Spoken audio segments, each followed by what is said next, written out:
C Joseph Vijay எனும் நான்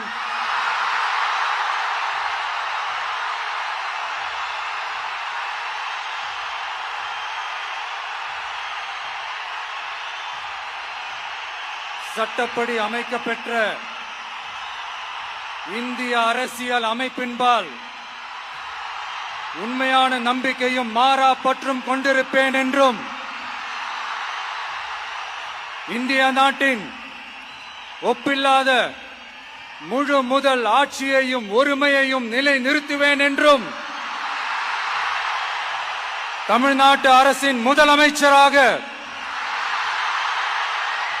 உண்மையாகவும் உளச்சான்றின்படியும் என் கடமைகளை நிறைவேற்றுவேன் என்றும் அரசியல் அமைப்பிற்கும் சட்டத்திற்கும் இணங்க